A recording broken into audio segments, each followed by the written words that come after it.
के छात्रों, आइए अब हम जननी जन्मभूमि के अगले अंश में बढ़ते हैं। पिछले अंश में हमने देखा कि सिपाही विद्रोह जो 1857 का एक महायुद्ध था, उस समय की बात यहाँ पर कही गई है और यह बताया गया है कि इस उड़ीसा में जो वीरत्व की जो कहानियाँ हैं वह किस तरह से बार बार दोहराई गई हैं। इतिहास का अब दूसरा पन्ना देखें। उत्कृष्ट कलाओं का देश उत्कल। उत्कल इसलिए नाम रखा गया क्योंकि शायद उत्कृष्ट कलाओं का देश यह था। सदियां बीत गईं मगर भुवनेश्वर, पुरी और कोणार्क के बड़े बड़े मंदिर आज भी सिर उठाए खड़े हैं। दुनिया के ये अजूबे हैं।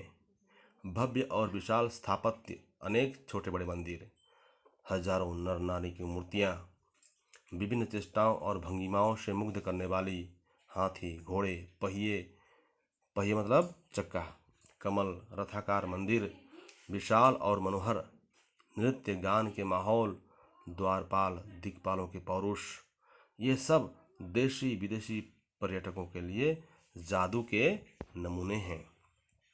तो यहाँ पर जो स्थापत्य कला उड़ीसा में प्राचीन युग से बनाया गया उसका वर्णन यहाँ पर किया जा रहा है। उड़ीसा के सूती और पाट के वस्त्र, सोने चांदी के गहने, कांसे पीतल के बर्तन, सिंह की कलाकृतियाँ विदेश बाजार के आकर्षण रही है। मतलब विदेशों में बहुत उसको पसंद करते थे लोग। ओडिसी चित्रकला, नृत्य, संगीत आज विदेशों में अत्यंत लोकप्रिय हैं। उड़ीसा साधवपुर एक ओडिया शब्द है जिसका अर्थ है बनिए, मतलब बिजनेसमैन। छोटे बड़े नावों में सुदूर पूर्वी द्वीपों में व्यापार का जाल फैलाए हुए थे। महासमुद्र की तरंगमालाओं में नाच नाच कर जाते और धन रत्नों से नौकाएं भर भर कर लौटते थे। न तूफान से डरते थे न गहरे सागर से। वे कहते थे आ का माँ भई, हमें किसी का डर नहीं। तो ये उसका अर्थ है। यहाँ पर एक अर्थ विस्तार में भी उसका एक अर्थ दिया गया है, इसको हम लोग देख। तो यहाँ लिखा गया है आ का माँ भई, इसका अर्थ है उड़ीसा के बनिए समुंदर में बोहित मतलब नाव छोड़ते वक्त यह नारा देते थे या देते हैं। तो यह है उसका अर्थ। पर यहाँ पर जो लिखा गया है हमें किसी का डर नहीं, यह भी उसका अर्थ हो सकता है। चिलिका झील तो उत्कल लक्ष्मी की विलास सरोवर थी, लेकिन दीपक जलता है तो बुझता भी है। यहाँ पर लिखा चिलिका झील के बारे में। चिलिका झील कहने से हम लोग उड़िया में इसको ह्रद कहते हैं, हिंदी में झील कहा गया है। तो वह उत्कल लक्ष्मी की विलास सरोवर थी, मतलब लक्ष्मी की सरोवर, लक्ष्मी जी की विलास सरोवर कहने से एक ऐसा स्थान जो धन संपत्ति आने का और जाने का मुख्य केंद्र बिंदु हो। तो उस वक्त चिलिका झील ऐसा ही एक स्थान था। आगे लिखता है लेकिन दीपक जलता है तो बुझता भी है। उड़ीसा के ऐसे शौर्य, ऐश्वर्य और वैभव सब काल के गर्भ में विलीन हो गए। उड़ीसा का सारा कार्यकलाप इतिहास बन गया, उसका पतन हो गया। तो धीरे धीरे उड़ीसा प्रदेश गरीबी में डूबता गया। 20वीं सदी के आरंभ में अर्थात 1901 के बाद 1950 के अंदर महापुरुष मधुसूदन ने इस इतिहास को पढ़ा। कौन सी इतिहास को? जो पुराने इतिहास को। उनका दिल भर आया। उन्होंने सोते को जगाया, बोले हे उत्कल के सपूतों, उठो जागो, अपने पुराने गौरव को याद करो।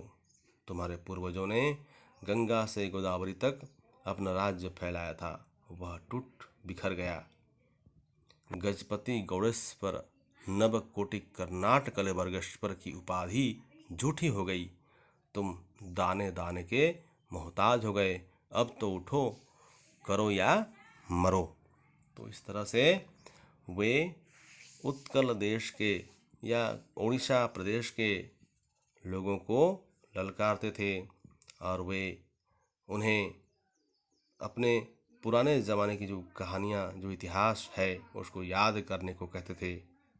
और यहाँ पर जो एक उत्कल प्रदेश की के जो राजा थे, उनको पहले कौन सी उपाधि दी गई थी? गजपति गौड़ेश्वर नवकोटि कर्नाट कलवर्गेश्वर, ऐसी उपाधि से भूषित की गई थी। तो वह उपाधि भी अब झूठी साबित हो गई, क्योंकि यहाँ के लोग अब गरीब होते चले गए। इसलिए मधुसूदन ने, महापुरुष मधुसूदन ने अपने प्रदेश के लोगों को फिर से जगाने का काम किया। उड़िया में एक कविता उन्होंने लिखा है, तुम परी छोटो पिलाटिए गाँ चाहड़ीर चाटोसिए। तो ये जो कविता है उसके अंतिम में यह लिखा है, बड़ो हेला दिने से ही पिला मधु बारिस्टर बोलाइला, कहिला जातिर काने काने पड़ू नहीं किरे तोर मने, पूर्व गौरव पूर्व महिमा, सॉरी ऐसा कुछ है, पूर्व गौरव पूर्व महिमा पड़ू नहीं किरे तोर मने। तो इसी बात को यहाँ पर लिखा गया है कि उन्होंने पुराने गौरव को याद कराया। आगे उड़ीसा वासियों ने यह पुकार सुनी। अप्रैल 1936 को स्वतंत्र उड़ीसा प्रदेश बना।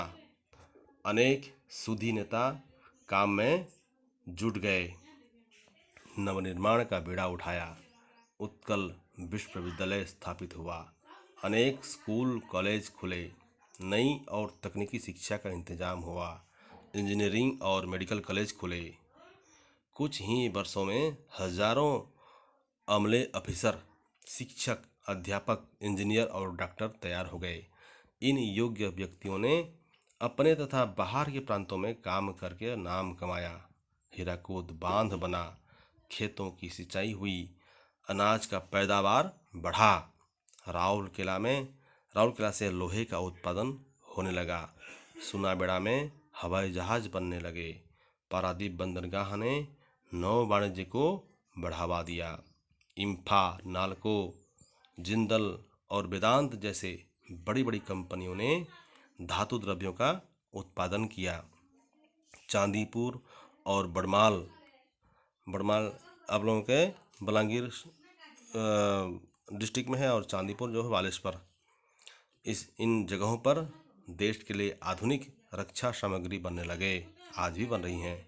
आजकल तो उड़ीसा में ही सारी आधुनिक सुविधाएं मिलने लगी हैं। तो इस पैराग्राफ में